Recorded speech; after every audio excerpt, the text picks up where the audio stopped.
Hey MGTOWs, this is Vention. I'm over here in Montana working on this dump truck, having a good time with it. Got to do something with your time, I guess.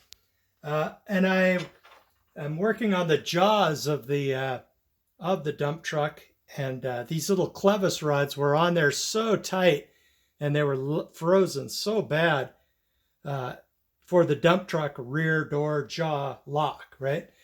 Um, I ended up having to grind them off, and then I realized that some people might not know how to do this, so it might be useful info.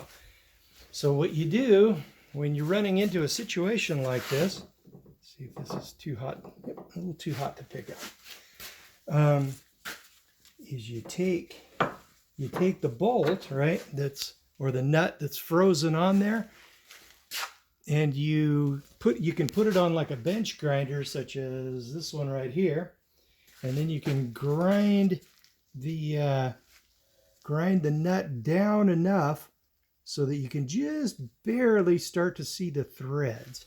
Let's see if you can get this closer to me so you can see it. There, notice how you can barely see the threads through the grinding part, and you can also see when the metal gets really hot, when it gets really thin, and you can like pull it off of the grinder and look and see the metal start to change color. That's an indication that you're really close to the threads, right? So then I'll do the same thing on the other side as I did with these clevises right here. And then you just pop it in a vise and break them off. And then you can reuse these eye bolts, because I was looking all over the internet and all over Missoula, Montana, and I could not find new eye bolts for the rear jaw, the rear jaws on the dump truck. So the result is I'm forced to cut these off, and I did find some clevis ends, and I will go ahead and clean up the threads and then utilize those. Then I'll be able to adjust it a little bit longer, and then then we'll have a dump truck. They're doing a very interesting project, or they're hoping to do a very interesting project. They're going to do a Kickstarter for a new version of a earth sheltered greenhouse, which is of that design, which has been known to grow produce into like November in Montana, if I understand right. And they're going to improve it a couple of ways and put a couple of tweaks on it, and it's going to be interesting to see how it turns out. But right now I'm putting in my time. You could call it a work trade, I guess, so that I can get that information. And even if I like have to fly off to Mexico for cancer treatment or something, I'll be able to still get the information and watch the whole thing unfold. So yeah, hopefully I'll be able to get it anyway, and hopefully they'll be able to get that Kickstarter going and then get that greenhouse going. I got another CEA test. I've finally managed to get a line and get a way of getting those vitamin C IV treatments here in Montana. And I got my first one yesterday, and it kind of kicked my ass. And but I'm glad to get it. And then I also got another CEA test, and then I'll see what's what. If my CEA is like skyrocketing or something because of the friggin' lockdown, thanks Democrats. And then when the lockdown, they prevented all of a lot of the medical that we need from being, available, and they closed down the IV room in the Seattle area. So I've been without vitamin C IVs for about 2 or 3 months, and that's not good. I've been going heavier on the on the on the supplements and the low carb and all that good stuff. And I've basically been since pot is legal in Washington State, I've been using that Rick Simpson oil over there. Of course, it's illegal here in Montana, and I don't like to get arrested, so I'm happy to trade the Rick Simpson oil for the vitamin C IV treatments, and then maybe I've got a chance. Hopefully, I'll see I'll hear about what the results of that CEA test is very soon. Well, in any case, yeah, the last thing really on that truck that is really preventing that thing from moving earth is this clevis. I've already got basically I had to put the batteries in, figure out the series parallel switch, put in solar panels so that it'll charge constantly. Then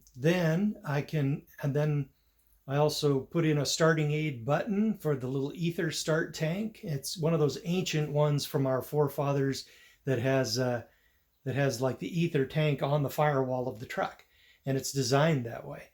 So anyway, I put in a new ether can, had a horrible time running around trying to find it. And they weren't cheap either. It was like $50 for a can of that stuff. But man, is it effective. You can hit that button just like the quickest little second, just enough to hear the solenoid click, and then you can fire that thing up and it starts right up. And you have to be ready though with the throttle, because if it'll die right away if you don't give it extra throttle, because it's still a very cold engine. So yeah, then as soon as I get these jaws working, I'm going to give it my mechanical blessing to move some earth. Then I'm going to attempt to teach some of these permaculture guys how to drive a heavy dump truck, and that's kind of dangerous. It can be real dangerous because it's kind of soft ground up there, and if you have a full truck, right, a full dump load, right, and you're a little bit off, and then you lift the thing up, the center of gravity of the truck is then off the wheels, and you're going over, and you could easily get somebody or yourself killed and destroy the truck too. So I'm going to have to really emphasize when I'm doing the training that you've got to be as level as you can be and be very cautious, because I don't know how far over you can be before it will go over. I'm a diesel mechanic, not a dump truck driver. I know how the mechanisms work, but I don't have any experience driving a dump truck. I just know how it all works, in theory. So I'm going to practice with it a little bit, and I'm also going to teach the other people how to use it. Then maybe they can get this dump truck, or maybe we can get this greenhouse project going. Everything involved in that greenhouse is a lot. It has a lot to do with MGTOW. I'm a huge fan of taking our power back from government. Just like every big, huge organization and government and large company, we're just like cash cows to them, and they don't care how many of us they kill if they can get our money and get our productivity and utilize us for our ability to work and our ability to give them money. They are happy, right? Or their bottom line looks good, and they don't care how many of us die, how much GMO poison fast food Burger King garbage they feed us, how much colon cancer we get. Thanks, Diet Mountain Dew. I think friggin' Diet Mountain Dew gave me colon cancer because of all that aspartame, which is a cancer-causing substance. And the FDA said, sure, you can use it, it's fine, yeah, go ahead and use it, yeah. And now I've got friggin' colon cancer. Well, anyway, so I highly recommend against having anything to do with aspartame. That is some toxic, horrible, Monsanto, grody, hideous stuff. So stay away from it. Okay, guys, I just wanted to show you that little trick on grinding a nut or a clevis or something loose and salvaging the bolt. And don't get married.